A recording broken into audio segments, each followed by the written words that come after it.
It was a house built entirely of sweets and treats. The roof was made of cake, and the windows were clear sugar. Once upon a time, on the edge of a deep forest, lived a family in a small wooden cottage. Hansel and Gretel were loved dearly by their mother, but their father had passed away long ago. Their mother remarried, but the new stepfather was a cold and selfish man. Be good, my darlings. I will be back by sunset. You two, get out! Don't be lazy! Go into the deep forest. Bring back firewood and mushrooms. But Father, Morgan, the forest is dangerous. Do not come back until these baskets are full. Hansel was brave. He felt the last piece of dry bread in his pocket. Don't worry, Gretel. I have a plan. He knew the forest was a maze. He needed a way to find the path home. Secretly, Hansel dropped little breadcrumbs behind him, one by one. Deeper and deeper they went, where the trees were old and the shadows were long. Stay close, Gretel. Keep picking the mushrooms.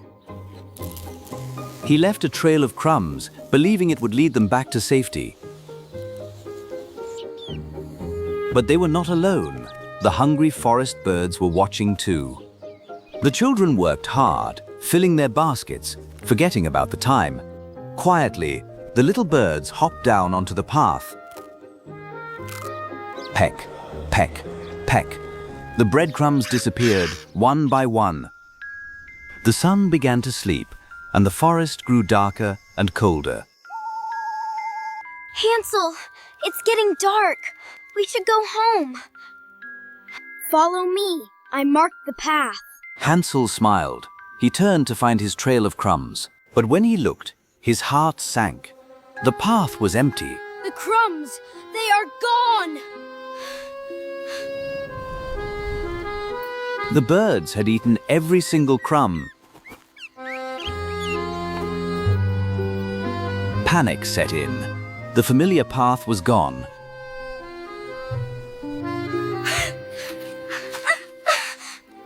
We are lost. They tried to run, but every tree looked the same. Don't cry, Gretel. I will protect you. The forest night was full of strange sounds, and they waited for the morning light. When the morning sun finally woke up, the forest did not seem so scary anymore. But the poor children were very hungry. Hansel, I am so hungry.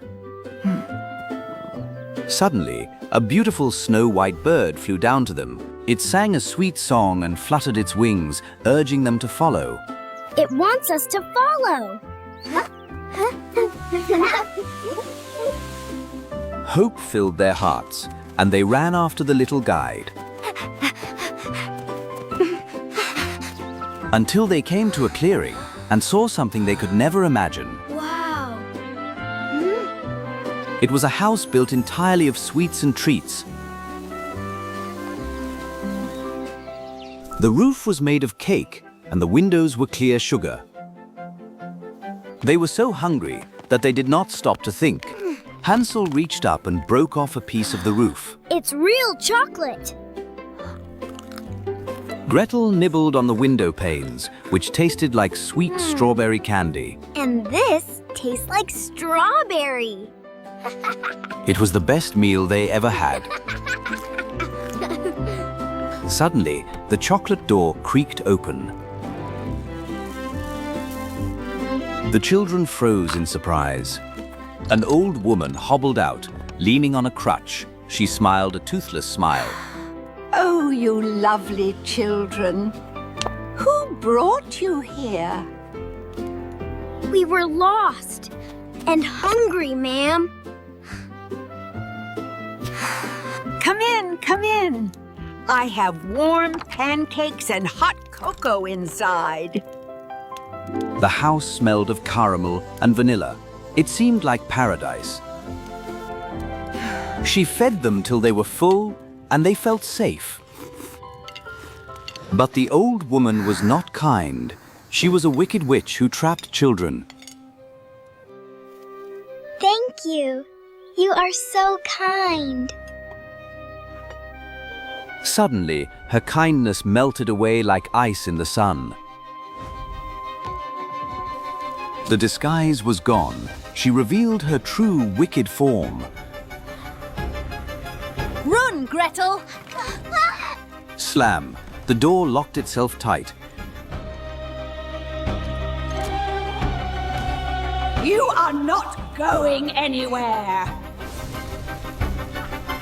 Magic ropes of light wrapped around them. They could not move a muscle. You will never go home again. The wicked witch locked poor Hansel in a hanging iron cage. And Gretel was forced to become a servant, working day and night. Scrub harder, or no dinner for you. The witch wanted to drain Hansel's youth and strength to make herself young again. But first, Hansel had to be strong and full of energy. Every morning, the witch would check on her prisoner. Now, the witch had terrible eyesight. Everything was blurry to her. She could not see if Hansel was getting stronger. Stick out your finger, boy. Let me feel if you are strong enough. Hansel knew if he felt fat, the witch would use her magic on him. Suddenly, he saw a small chicken bone from his dinner. Hansel had a clever idea to trick the blind witch. Instead of his finger, he stuck out the thin, hard bone. Here it is. The witch felt the bone and thought it was his finger. Bah! Still as thin as a stick. Useless. Bring more food, pies, cakes, everything. Days went by. Gretel cooked huge meals to fatten her brother. Hansel ate the delicious food, but kept his secret weapon safe. Show me your finger, now! Brave Hansel stuck out the bone again.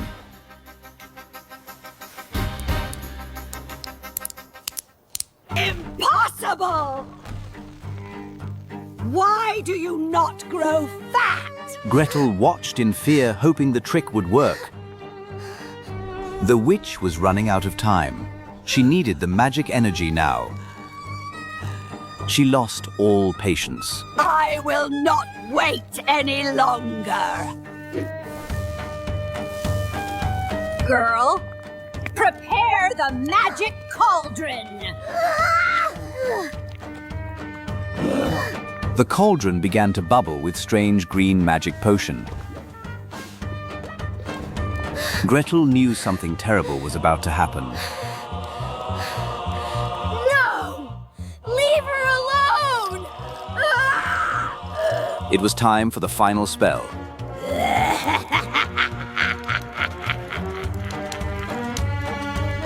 Climb up. See if it bubbles. The witch commanded Gretel to check if the magic potion was hot enough. I don't know how. The cauldron is too high. Silly goose, move aside! The impatient witch groaned in anger. She climbed up and stuck her head deep inside the cauldron. Let me show you how it is done. Go away! Ah! Plop! The witch fell in, and Gretel slammed the lid shut. Let me out! Let me out! Whoosh! the magic turned the witch into a giant balloon, and she floated far, far away.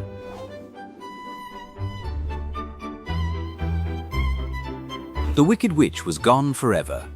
Gretel ran to save her brother. Click! The lock opened. You saved me, Gretel! You are so brave! In the corner, they found the witch's treasure chest. It was filled with sparkling pearls and precious stones. Look! These are better than pebbles! They filled their pockets with enough treasure to last a lifetime. Then they ran out of the magic forest as fast as they could. How do we cross? We cannot swim that far. Just then, a white duck came swimming by. Gretel asked the duck for help. Little duck, please take us across on your back. The kind duck carried them safely to the other side.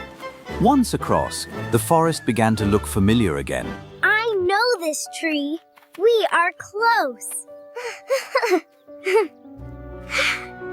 Finally, they saw their own little cottage in the distance.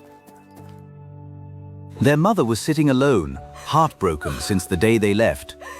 Hansel and Gretel ran as fast as the wind. She could not believe her eyes. My darlings! I missed you so much. So I grabbed the broom, swung it hard, and showed him the door. I said, "Good riddance, and don't you dare come back." Hansel emptied his pockets, and jewels rolled all over the table. Their days of hunger and sadness were over. They lived together in happiness and peace for the rest of their lives. And that is the story of the brave Hansel and Gretel. Sweet dreams.